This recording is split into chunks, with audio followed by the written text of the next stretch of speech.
Welcome everyone to the virtual college fair for all Minnesota students, sponsored by the Minnesota Association for College Admission Counseling and StrifeScan. Thank you so much for joining us. A few housekeeping announcements before we get started. You can use the Q&A button on your screen to type your questions to our presenters at any time. Your camera and microphone are off, so the panelists cannot see or hear you. This is just one of many different sessions happening, so please be sure to check out the full schedule at mn-acac.org. This presentation is being recorded and will be available within about a week at that same website, mn-acac.org. I realize that on the screen right now, there is a different website there. They both go to the same place, so whichever is easier for you to remember. With that, thank you so much again, and I will turn it over to our presenters. Thank you so much.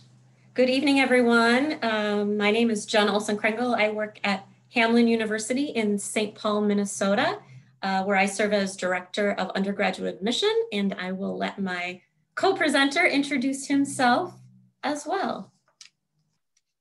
Hi, everyone. Thanks for being here tonight. My name is Matt Lukacs. I am the Recruitment Director at the University of North Dakota in Grand Forks. So we're excited to be here with you. Thank you, Matt. Of course, I asked Matt to do that right as he was getting the presentation ready. So I apologize for doing that, having you multitask there.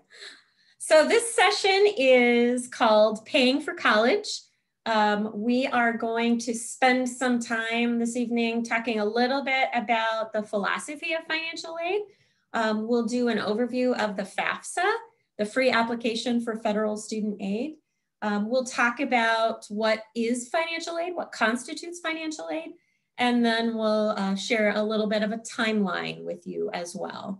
So we know that many of you in the audience, some of you might be seniors and looking to finalize plans for the fall. Many of you are probably juniors and sophomores and family members who are getting started to kickstart your college search. So we hope this session will be helpful overview to both be encouraging about financial aid and maybe dispel some of the myths that exist and maybe help calm some nerves that might be out there about financial aid.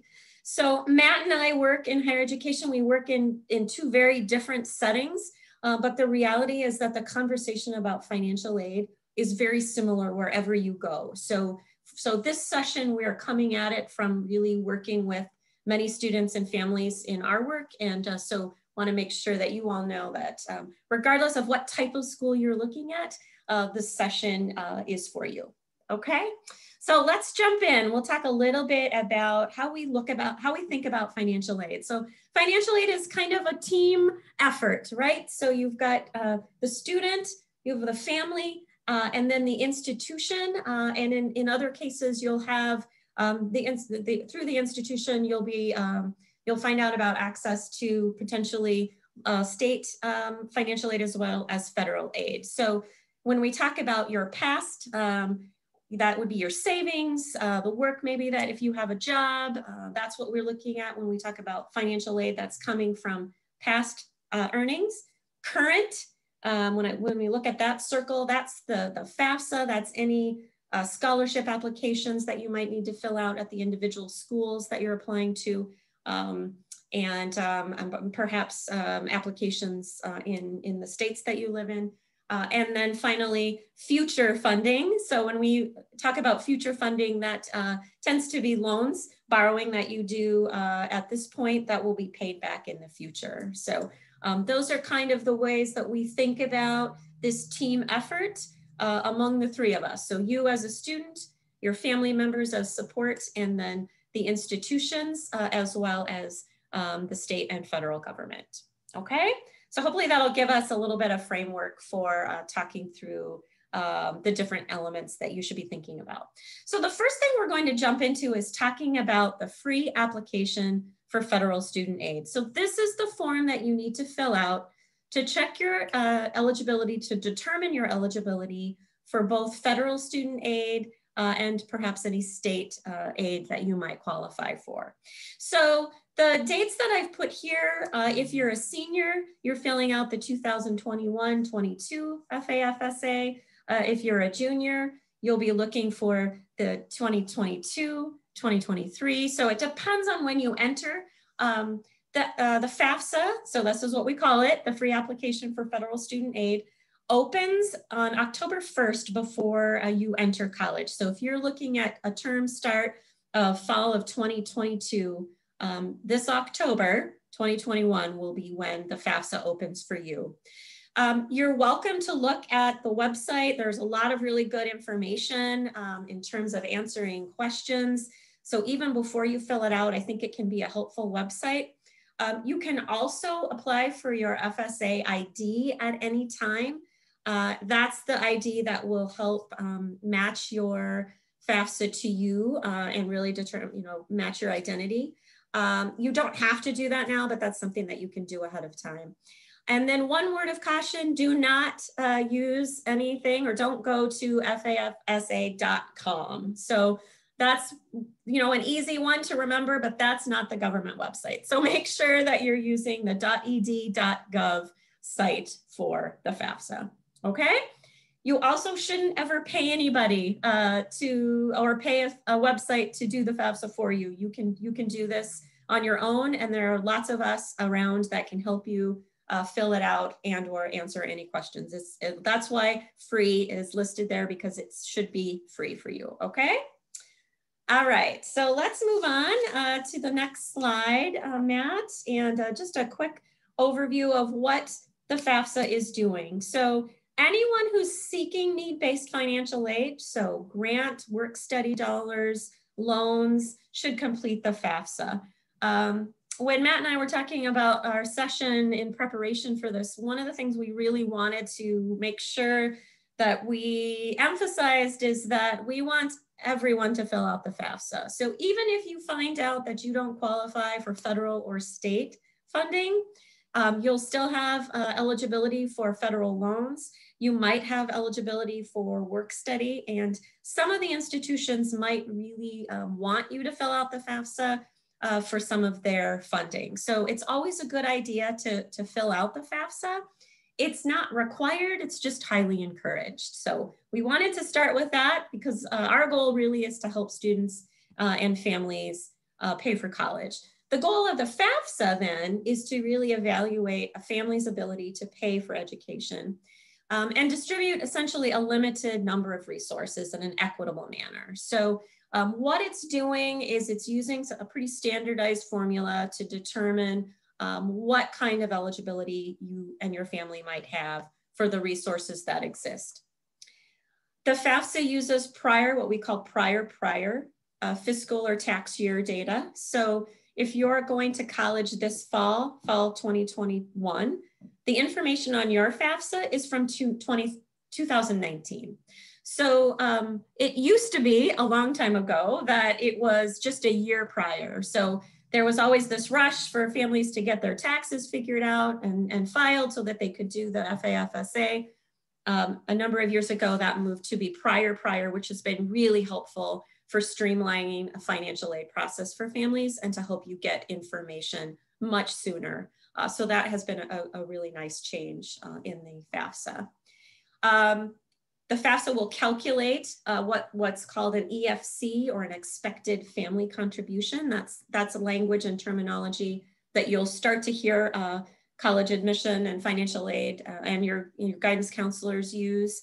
Know that that's a pretty standard name for it. And if you have any questions about that, we can certainly answer those as we move along. So it's essentially looking at adjusted gross income of parent and student. It's looking at some assets and investments, and it will also be looking at some of the characteristics of your family.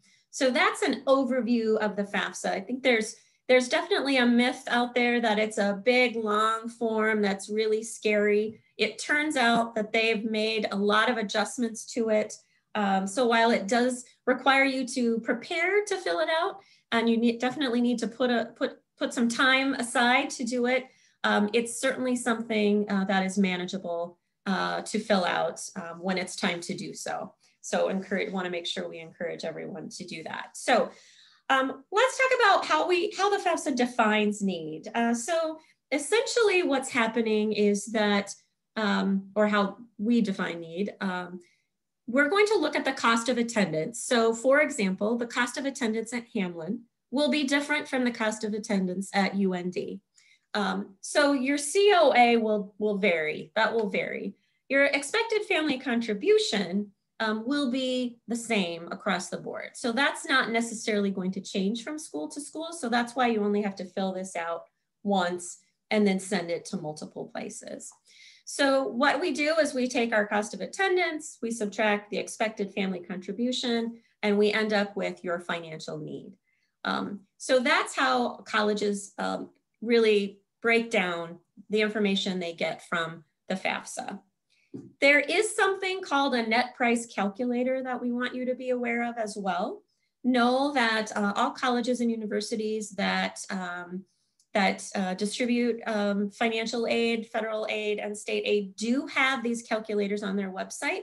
I found that they're actually usually pretty easy to find. So encourage you to, as you're starting to move forward through your process, if it's helpful for you and your family to do some early calculations, I encourage you to check out the net price calculators on the websites of the colleges and universities that you're interested in.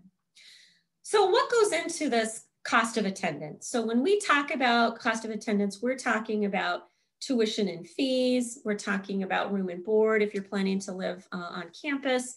Some places have book rental programs, or they'll put in the cost of books as an estimate in terms of cost of attendance. We'll also look at supplies, transportation, loan fees, and then you also need to think about potentially study abroad costs if that's something that you're interested in doing. So all of these are not necessarily billable, they're just considered important as you're thinking about the cost of attendance at the various places that you're looking at. And this is pretty, again, easy to find on our websites in terms of what the various institutions will cost, and will suggest that you plan for as you're looking at the different colleges on your list. So what goes into the FAFSA? We're going to get into a little bit of the nitty gritty here. We thought it would be helpful for you to just kind of know what to expect and a little bit more about what kinds of information that you should be prepared to share. So the first is pretty easy, student demographic information.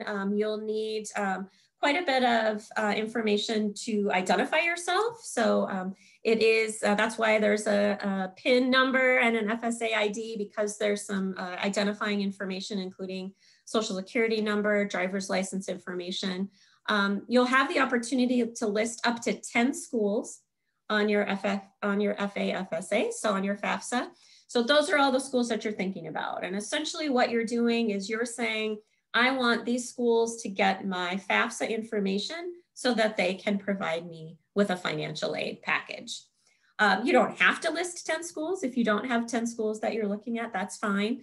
And if you end up with more than 10 schools, at some point you'll just need to go back in and add the schools that you are adding as you move forward in your process. So start with the 10 that are highest on your list when you're filling out the FAFSA your first time around. Then there is a question, there will be a lot of questions about dependency status. So this is an important characteristic to explain as well. So sometimes students will say, well, once I'm graduating from high school, I'm going to be independent from my parents, and they're not able to help me pay for college, so I should put down that I'm an independent student. So the definition of an independent student is a little more nuanced than that. That's important. This is very well explained on the FAFSA website, but there are some things that have to happen before you're considered an independent student. So we don't necessarily need to spend a lot of time on that, but I think that's important for purposes of filling out the FAFSA. So if you are just graduating from high school and you're not married, you're not enlisted in the military, you don't have children, then there's a good chance that you will be still a dependent student on the FAFSA. So that's an important distinction to make. So then we move into the parent information, which is gets a little bit more in detail in terms of financial information. This is where you'll share your parents' names, their marital status, and then there will also be some questions about the number students in your family who are in college. So this is another big question for a lot of families, and know that people like Matt and I can help you answer these questions if you're not sure. So the marital status, that's pretty clear. So this is if your parents are married, you report both of their information on the FAFSA. If they're unmarried but living together, so you do still report information of both parents on the FAFSA.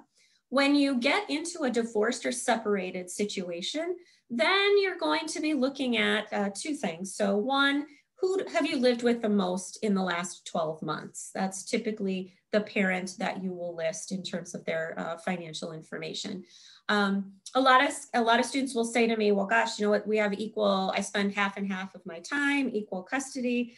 So then we'll be looking at what parent provided the most financial support in the last year or the most recent year.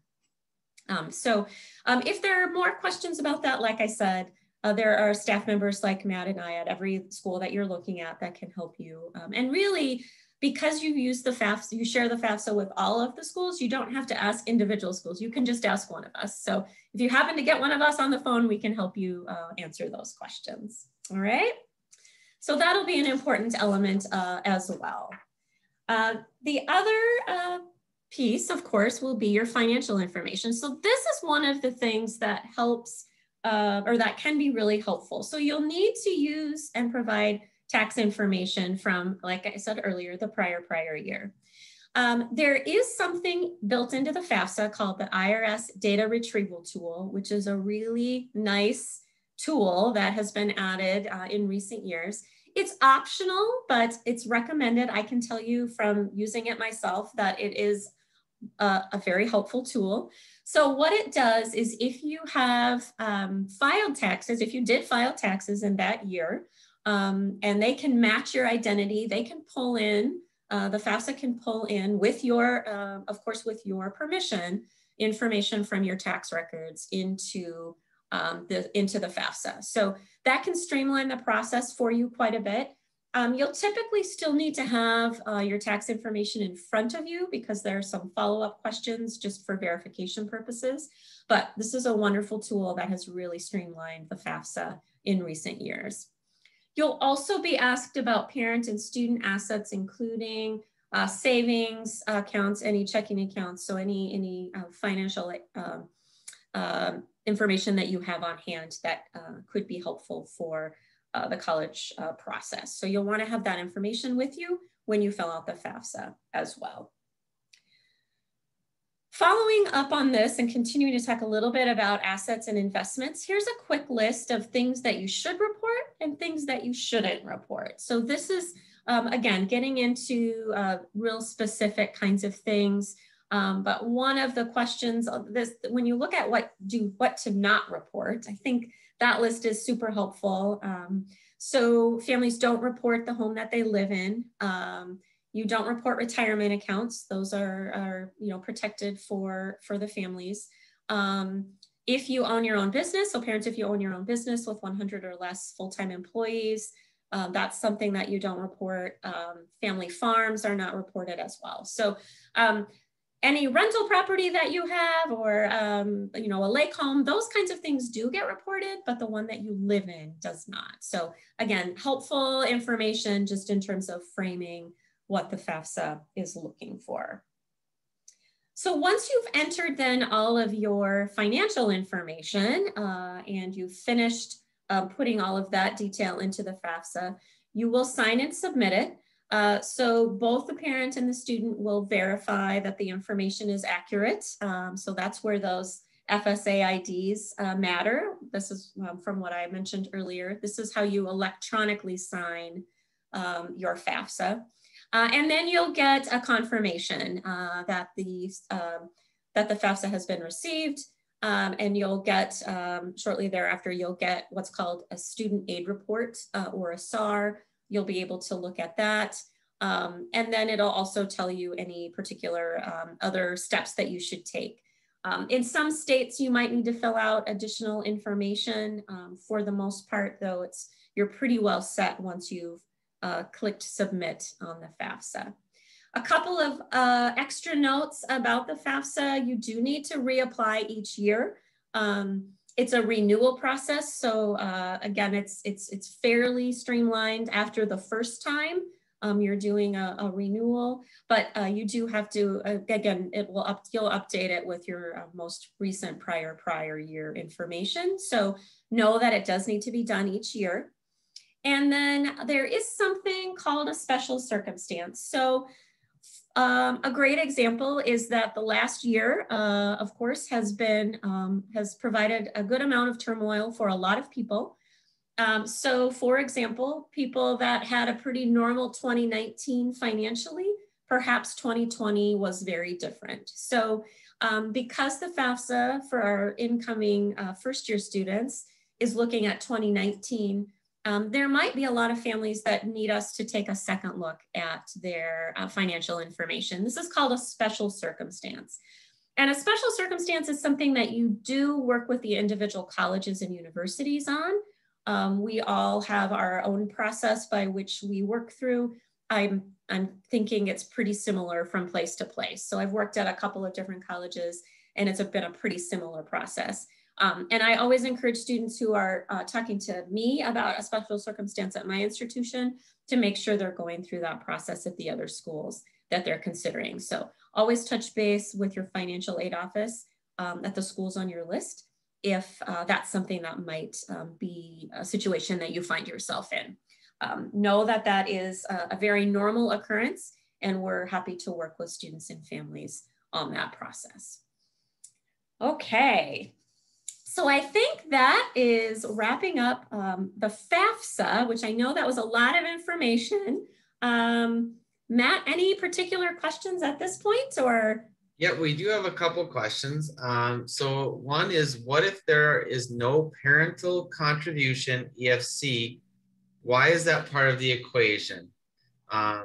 So Jen mentioned the special circumstance appeal. If a parent isn't providing any support at all, students can go through a special circumstance or petition to get independent status.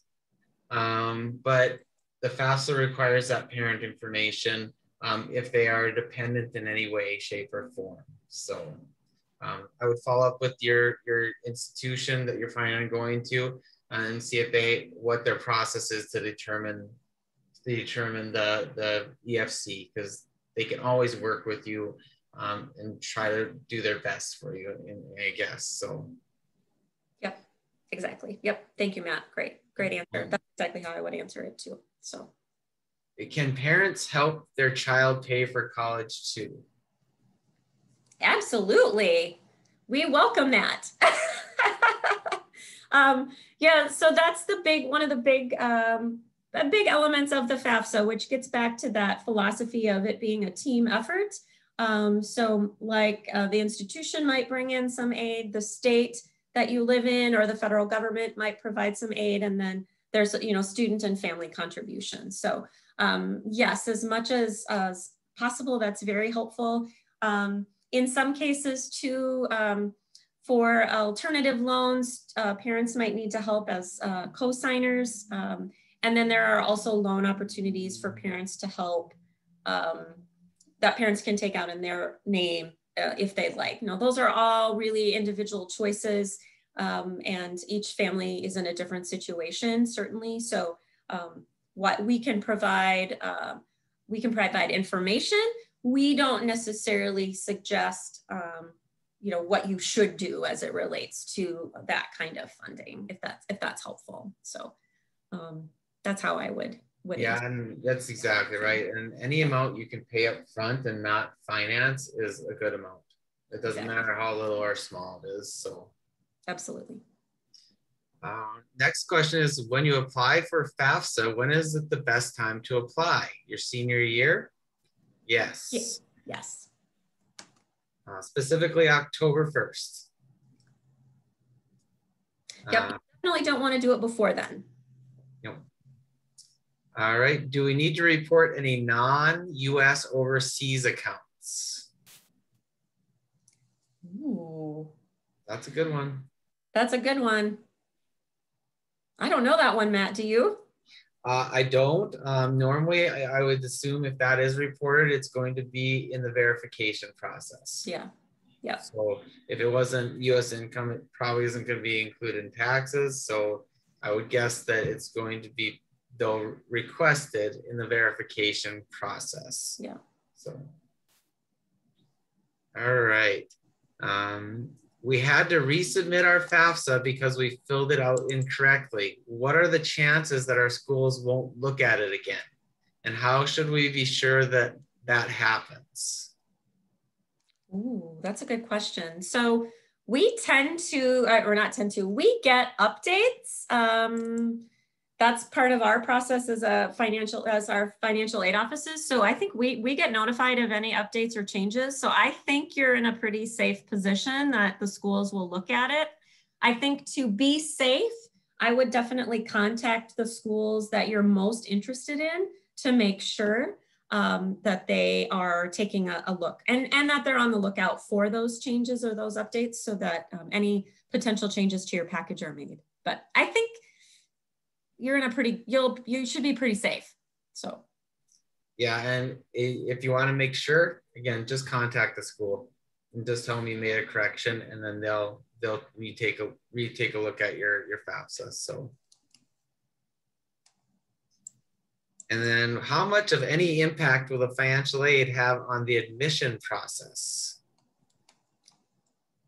Oh, that is a good question. So there is something called Needblind admission. So, and a lot of schools practice that. That means that the admission process happens completely separately from the financial aid process. I think that that's how most schools are practicing the admission process. So really your admission process happens first, or maybe in tandem with filling out the financial aid applications. But what happens is the admission office, like in my office, makes decisions, and then we tell my financial aid office who's been admitted, and then they start to put together financial aid packages. So there's, at a lot of schools, there's definitely that separation. We're colleagues, but they're two separate processes. And I think that that's a question you could ask at every school, but in most cases, it's going to be two separate processes. One question was, do we pay for the classes? And yes, that's what tuition pays for. So when you see a tuition charge from the university, you're actually paying for your classes. Some of the different fees you might be pay for other things, but the tuition is for your courses. Yeah, thank you, Matt. That's a great question. I should have been more clear when I was talking about cost of attendance. So tuition is classes, room, of course, living on campus, board is that's what we call your meal plan. So yeah, good questions. All right. What if there is a step parent? Should I put my absent biological parent? Should I put my absent biological parent, or is step parent info required? That on the FAFSA is really, it's going to be up to you what you want to put in there. Normally at UND, we would say whoever you're living with and providing, if your step parent is providing most of your support, we would suggest putting them in. But that's really going to be an individual decision when filling out the FAFSA. So. What if your parents are legally married, but one lives in a different country? You will still need to put in their information in the FAFSA. Yes. Both of them. So regardless of where they're living. So. All right. Do we have to fill out the FAFSA for other universities outside of the country? Or is there another form for different countries? This one, the FAFSA will not cover universities unless it's like a study abroad program or something to that effect through a US institution. If you're paying directly to a foreign institution, normally FAFSA will not help you cover that expense. But if it's a program through a university, yes, FAFSA can help you with that. So. All right. Just to clarify, we should fill out the form on our senior year, not junior year. Correct. You'll only want to fill it out the year before you're attending university or college. All right, we'll take a couple more and then we'll get through more of the presentation. Is there a family income limit to qualify? And is there any use in filling out an application of the income if the income exceeds the limit? Do you want to take that one? No, go ahead and I'll just follow up. Yeah, so that's a great question. So there will be a point where there is a point at which families don't qualify. It's not really an easy line to draw because it depends on how large your family is. It depends on how many dependents are in the family. It depends on the other financial information. So it's not just based on income. I will say that even if a family doesn't qualify for, say, federal aid or a state grant, for example, there still comes eligibility for student loans, which are pretty low interest. So especially right now, it certainly is a nice way to finance a portion if needed. So I always say just fill it out and see what happens because you never know what you might qualify for. And then the other piece would be work study in case there's some potential eligibility for work study. And that varies from school to school in terms of how they determine how much or what you qualify for. So in some cases, even if you don't qualify for need-based aid, they want you to fill out the FAFSA in order to be able to work on campus. So just that's one of the big reasons why I encourage all families to do it. Yeah. And like at UND, regardless of your income level, you will qualify for some federal loan dollars. So it does not matter your income. If you're a US citizen, you will qualify for federal loan dollars. Most likely there will be the unsubsidized federal direct loan. So. All right, well, let's keep moving along on our presentation. Thank you, Jen, for teaching me about the FAFSA. I learned a lot there, so thank you so much. But the part I'll cover is basically what is financial aid. So financial aid is comprised of a couple different things. The first one really the best one is with our scholarships. So scholarships from your high school, scholarships from the college or university. Most of them will have like a incoming freshman scholarship program. So if you're meeting certain academic standards, you'll automatically qualify for a scholarship. Any scholarships from your parents' companies or from like Lions Club, Kiwanis Club, most universities will accept those funds. They're crazy if they don't.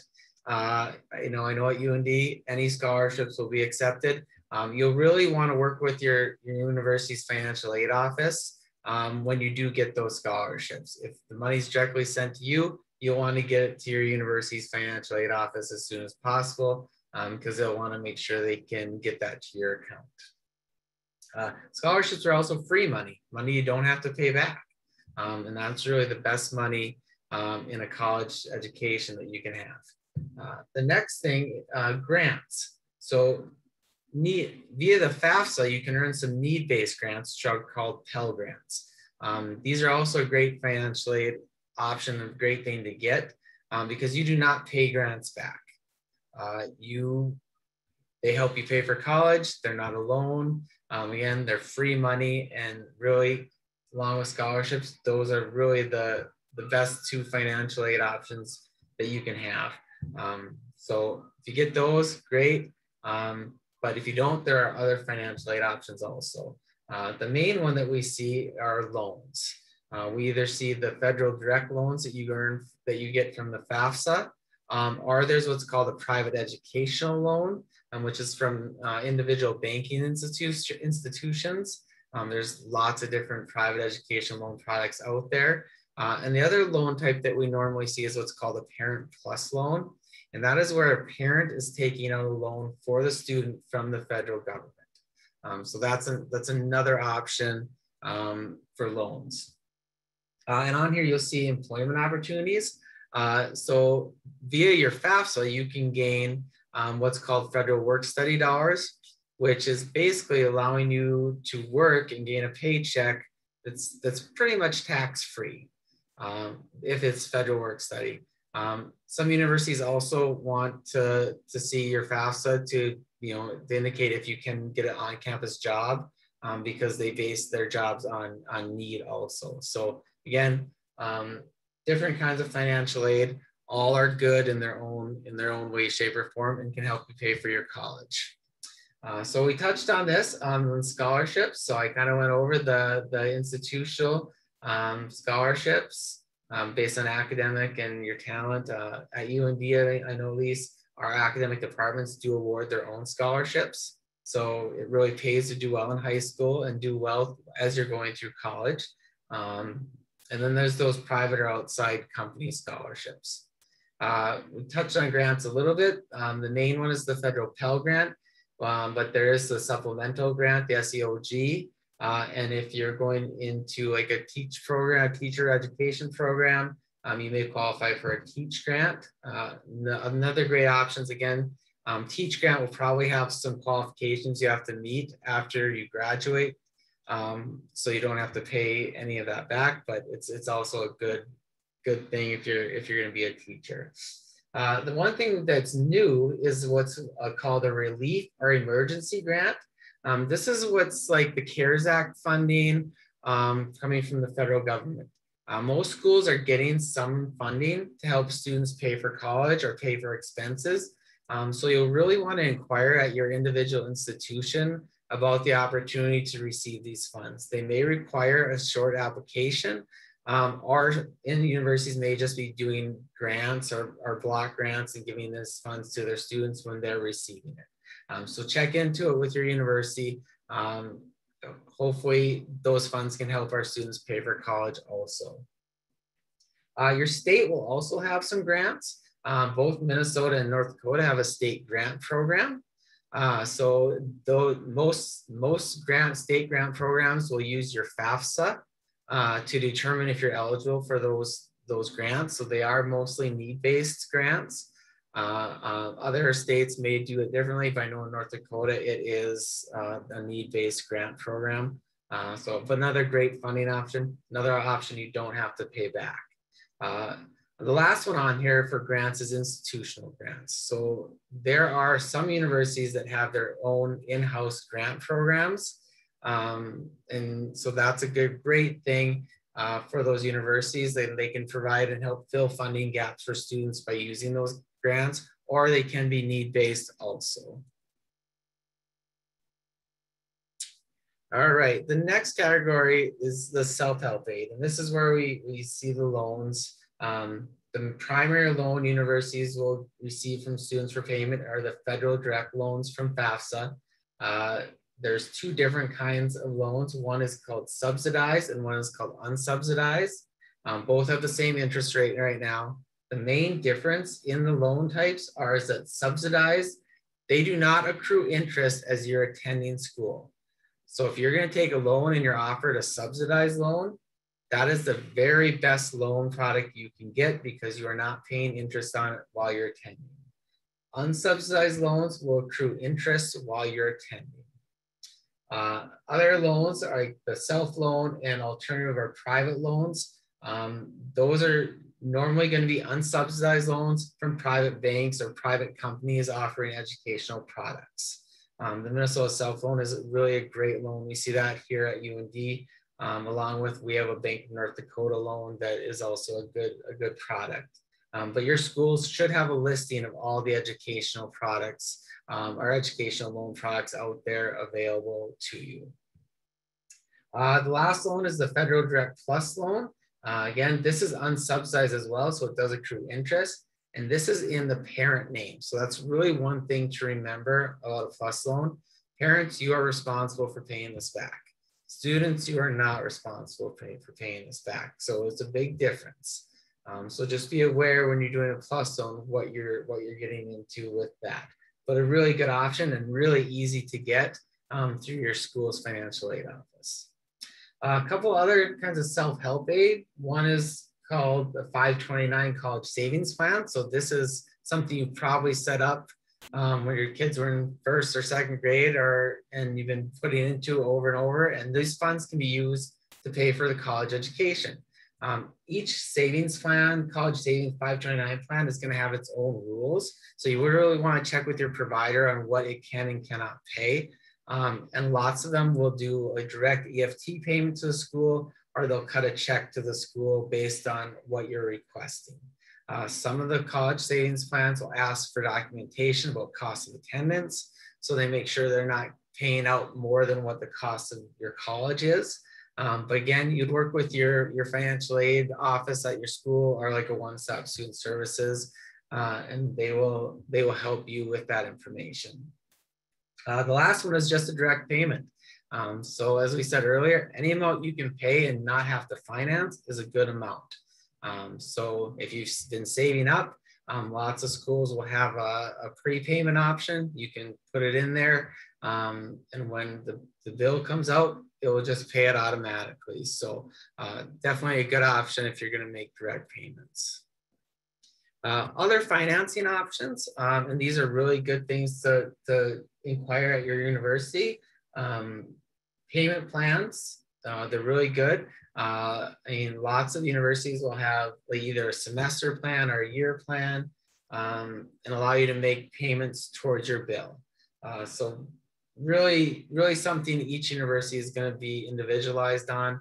It's well worth checking with the customer or the student finance office at the universities to see what kind of payment plan options there are, because normally if you only need $2,000 in a payment plan, you can set that up for that amount to fill that gap that your scholarships or loans may not cover.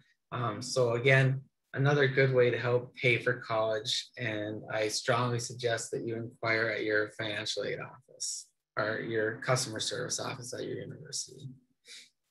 A little bit about the financial aid timeline. So before any school is going to usually offer you aid, they'll want you to apply and be admitted to that school. We also suggest that you research and apply for as many scholarships as you can. There are lots of them out there, not just ones offered by your school. Make sure you're completing that FAFSA, as Jen said. October 1st of your senior year is really the prime day to get that done. So mark that on your calendars. Make sure you're looking to see if your universities have any priority deadlines to complete FAFSA, because maybe there's a benefit to completing your FAFSA by like February 1st for you at that university. So really check into those deadlines. Once you do fill out the FAFSA, the processing takes about 2 days. You will receive your student aid report after that. And your school is going to get your student aid report or FAFSA information in about 10 to 14 days. Normally the turnaround is going to be about that 14 days before a school will actually offer you an aid package. So some will send a letter, some will send an email. It'll be individualized by your school. So as for slides, that's all we have. We really appreciate you attending today. Both Jen and I's contact information is up on the screen.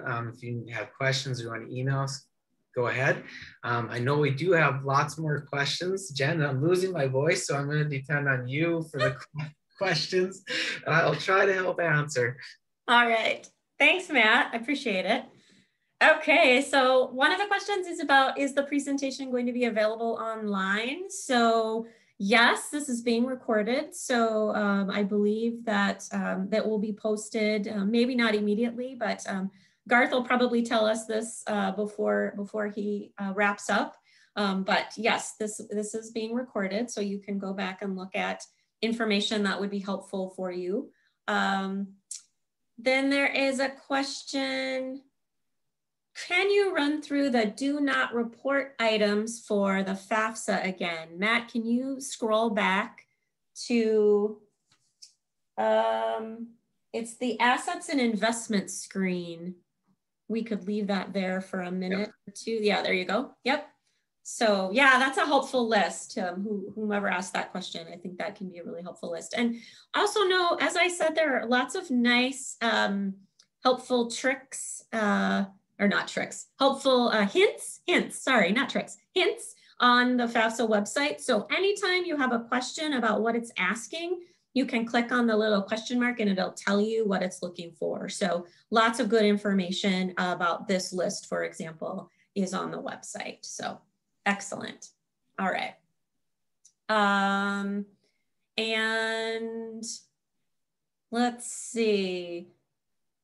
Close on time here, I know. Do you get the state grant? I wonder if this one if you did answer, Matt. Do you get the state grant from where you live, or the state where the college you are going to is located? So every state's a little bit different. The Minnesota state grant, for those of you who are from Minnesota, if you go to school in Minnesota, then you can use that. If you go to school in Minnesota, they can't use it at UND, right, Matt? Yeah, okay. So that's important to know. So you can't take the state grant out of the state, but it's your grant to use if you go to a school in Minnesota. The important thing is you can use it at any school in Minnesota. And that is true for those of you that might be from North Dakota, if there's anyone online from there. If you go to school in North Dakota, I assume that's true too, right, Matt? Yep. So in North Dakota, our North Dakota State grant will only go to North Dakota universities. So great. And then the question, may you go back to one slide from the last slide? Maybe that's the timeline one. And then I'll answer this question quick. Does PSEO affect financial aid? So I think that's probably an individual college question. But if you're a PSEO student, you are still considered a first-year student for a lot of colleges. I think probably most colleges. So although you'll have advanced standing as a student, so you might have actually more eligibility for some of the loans, for a higher loan amount because you have a certain number of credits completed. It shouldn't limit your financial aid in other areas. So hopefully that helps answer that question. So, and then is the FAFSA different if you go to colleges out of state? Nope, the FAFSA is used across the country. So you just have to fill out the FAFSA for anywhere that you're looking in the United States. So, so that should be just fine.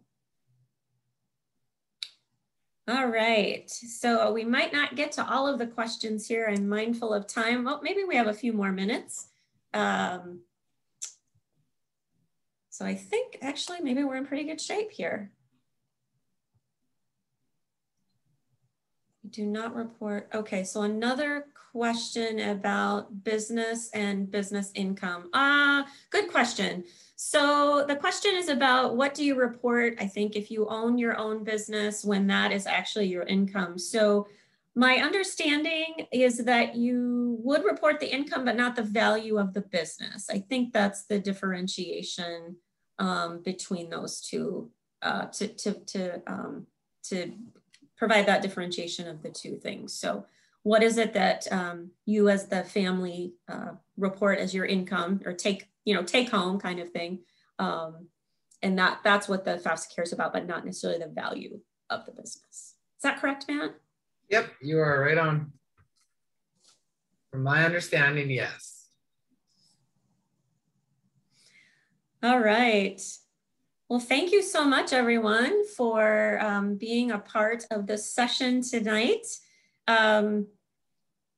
As we mentioned before, if you had any questions, Matt or I am happy to answer them. Even if you're not thinking about our schools, that's not why we're here. We're here to just make sure you have good information about financial aid. And any particular colleges that you might be looking at can also answer your individual questions. Whether you're a senior or a junior or a sophomore, we're happy to help you. Jen and Matt, there was one more question on 529s just came in. I think you can go for it. Okay. Okay. It says all of the 529 plans in the family reported or just the student? So normally 529 plans aren't anything you're probably going to have to report. You're just going to want to request payment out of them because it's a tax deferred plan. And it really is like if you use it for college expenses, it's not taxed at all. But normally that's not something you have to report, but I would definitely check with your 529 plan to get the best answer for that question. So.